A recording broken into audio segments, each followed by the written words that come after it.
हरियाणा की बदली सियासी परिस्थितियों में अपनी जगह बनाने में लगा इंडियन नेशनल लोकदल अपना काफिला लेकर निकल पड़ा है। पार्टी के प्रदेश अध्यक्ष अब हर जिले में कार्यकर्ता सम्मेलन का उन कार्यकर्ताओं और नेताओं को घरों से बाहर ला रहे हैं जो निराश होकर बैठ गए थे। पानीपत में टोटल न्यूज से खास बातचीत में पार्टी के प्रदेश अध्यक्ष रामपाल मजारा ने दावा किया है कि जेजेपी को प्रदेश की जनता अब मुंह नहीं लगाएगी। पार्टी पदों पर नई नियुक्तियां कर 3 महीने में रिजल्ट मांग रही है।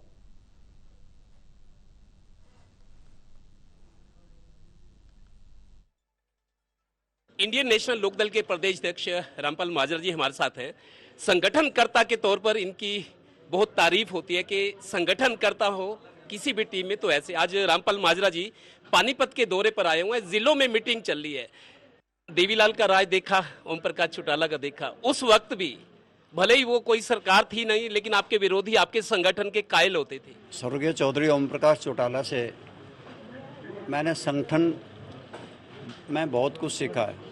वो बहुत लंबे समय तक संगठन में रहे हैं और वो ये कहते थे सरकार से भी ज़्यादा मजबूत संगठन बनाना है। मेरे दिल की एक कशिश है कि मैं चौधरी ओम प्रकाश चौटाला के सपनों का एक संगठन बना करके खड़ा हरियाणा प्रदेश में करूं, ताकि भारतीय जनता पार्टी के इन घपले और घोटाले और जन विरोधी नीतियों पे और कांग्रेस की जिस प्रकार की सरकारें रही हैं, जो अलोकतांत्रिक रही, भ्रष्ट रही, उनका पर्दाफाश किया जा सके। आपकी पार्टी के राष्ट्रीय अध्यक्ष अब अभय चौटाला जी, वो कह रहे हैं बार बार मीडिया के सामने, पब्लिक डोमेन में कह रहे हैं कि जो लोग घर बैठे हैं अब उनको घर से बुलाकर अपने काफिले में शामिल करना और इंडियन नेशनल लोकदल को उसी मुकाम पे पहुंचाना जिसके लिए इंडियन नेशनल लोकदल जानी जाती है। हमारी पार्टी के विघटन के बाद परिस्थितियां बदली थी। जो जी जान लगाने वाले कार्यकर्ता थे, ना उधर जा सकते थे ना इधर आ सकते थे, वो घर चले गए। हमारा हर प्रयास है कि हम उनको ढूंढ करके ले आएंगे और पार्टी के काफिले में शामिल करेंगे।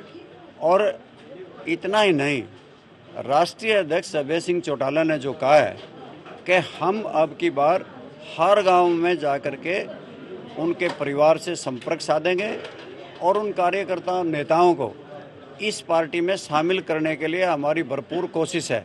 इंडियन नेशनल लोकदल जिस वजह से कमजोर हुई, जैसा आप कार्यकर्ताओं से भी कह रहे थे कि अभय चौटाला की इमेज को खराब किया गया, जबकि वो एक अच्छे नेता हैं। ये चैप्टर अब क्लोज हो गया कि दोनों पार्टियां इकट्ठी हो सकती हैं। दोनों पार्टियां इकट्ठी हो ना हो, परिवार इकट्ठा हो, तो हमें इस बात पे कोई इतराज़ भी नहीं, अच्छी बात है। परंतु मैं ये मान के चलता हूँ, चौधरी अजय सिंह चौटाला जो राष्ट्रीय अध्यक्ष हैं जेजेपी के, उन्होंने परसों चौथे ये बयान दिया कि ये चैप्टर बंद हो गया। जो चैप्टर बंद हो गया तो खुलेगा कैसे, एक कैसे होंगी।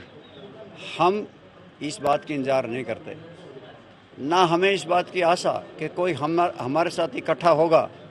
हम तो अपने बलबूते पे एक ऐसा संगठन खड़ा करेंगे जो कांग्रेस पार्टी और भारतीय जनता पार्टी पे लगाम लगाने का काम करेगा।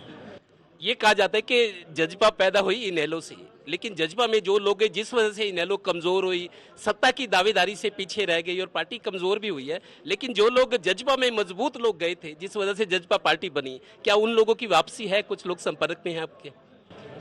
जो भी सत्ता में चला जाता है वो ज़्यादा से ज़्यादा चांसेस बदनाम होने के होते हैं। सत्ता का सुख हिस्सा ही है, मलाई आती है, मलाई की वजह से जेजेपी बदनाम हुई।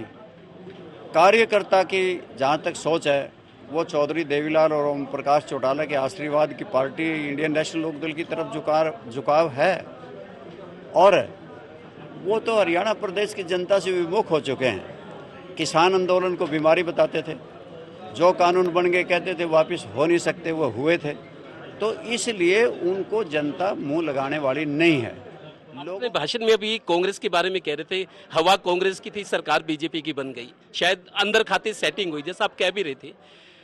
कांग्रेस पे इनेलो हमला बोल लिया, तो बीजेपी का विकल्प अगर कांग्रेस नहीं बन पा रही तो क्या इनेलो विकल्प बनेगी, जिसकी आप सोच रहे हैं, जिसकी तैयारी कर रहे हैं? लोगों का बहुत मन था अब की बार कि इन आंदोलनों की वजह से एक हवा कांग्रेस पार्टी के पक्ष में चल रही थी। मैं तो वोट काटू की भूमिका में लोगों ने खड़ा कर दिया था, परंतु अब लोगों के मन में सही बात बैठ गई कि ये तो कांग्रेस की ही चाल थी, जिसकी वजह से कांग्रेस के नेताओं की चाल थी, जिसकी वजह से फिर से बीजेपी आ गई। कांग्रेस पार्टी अपनी पार्टीबाजी की वजह से बड़े बड़े नेताओं को ठौर ठिकाने पर लगी हुई थी। रणदीप सिंह सुरजेवाला, कुमारी सैलजा, कैप्टन अजय सिंह यादव को घर बिठाने के लिए सब कुछ अपना राजपाट खो बैठे। संगठन के तौर पर अब ये जो आपने बात की, एक तरह से अल्टीमेटम दिए कि 3 महीने का टाइम है, अपने आप को साबित करना पड़ेगा, चाहे उनमें रामपाल माजरा भी है। काम नहीं होगा, रिजल्ट नहीं होगा तो बदले जाएंगे। हम हर कार्यकर्ता के काम का मूल्यांकन करेंगे। लग रहा था एंटी इनकम्बेंसी जबरदस्त है, शायद बीजेपी सरकार ना बनाए, बीजेपी की सरकार तब भी बनी। माइक्रो लेवल पर जो कोशिशें हुई, जो मैनेजमेंट हुआ, जिस तरीके की राजनीति अब शुरू हुई है, लगता है उससे अब कांग्रेस और इनेलो भी सीख रही है कि अगर संगठन मजबूत करने, सरकार बनानी है तो माइक्रो लेवल पर काम करना पड़ेगा। इसी वजह से कांग्रेस भी अब बूथ कमेटियों की बात करी है और इनेलो भी 3 महीने का टाइम दे रही है। सहयोगी श्रीनिवास के साथ Devendra Kathuria, total news, Panipat bureau.